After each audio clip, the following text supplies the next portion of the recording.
Hey there everybody, Kelly coming at you from the Earth Farm and Education Garden. I just wanted to share a little bit of an update on what's happening out here in the garden.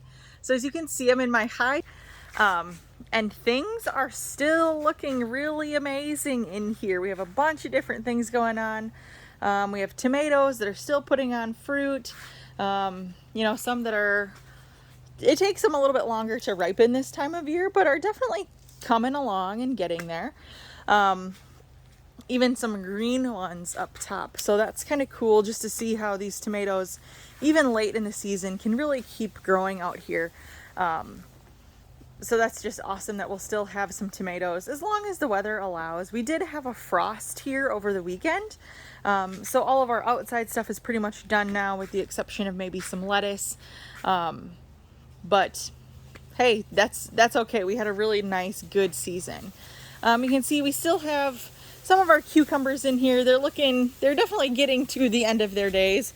Only putting on a few small cucumbers at this point in time. But again, they've lived a good life and had a really long season. One of the other parts that we have in our high tunnel is our white corn, and you can see this is so tall. I might flip the camera around next to it. So up here, these ears are above my head, which is crazy when looking at some of the other kind of corn that we grow here. We actually had to clip some of the tassels because they were going to start to poke through the roof, and that is not good. But this corn has been doing really awesome. We wanted to plant this corn inside, so this is a Lenape white corn. We tried this last year, and between growing season, outside, it didn't reach maturity, so we weren't able to save seeds from it. But now that we have it in here, we're definitely going to be able to save some seeds from it this year. So that is really exciting. Down here too, I'll zoom in to, we had some Stockbridge beans that we were growing. As you can see, there are still a few left. I was picking a couple of dry ones in my bucket.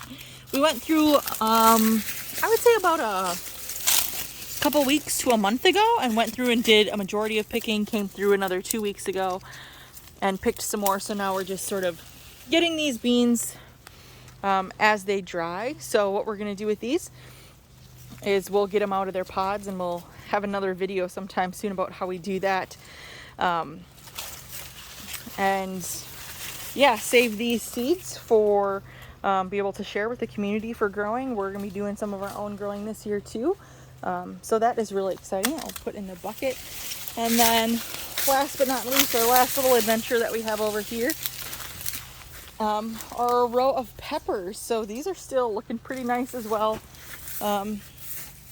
Again, a good mix of greens and reds, kind of going along with the maturity of the season, but it's really awesome to have this high tunnel. That way we can, we'll roll up the sides at night, shut the doors, so that way it gives us another couple of days, hopefully a couple of weeks of protection from some cold weather that is typically hitting Wisconsin this time of year. I mean, so far this year we've had, I would say, abnormally warm temperatures this fall. Getting our first frost here this late is really rare. I think I was looking back at pictures, and last year it was around the middle of September. So to have it in the middle of October is definitely the exception, not the norm. But still really grateful that we have this space so we can keep growing food for the community here. If you have any questions, if you ever want to stop out, feel free, and we'll catch you next time. Thanks.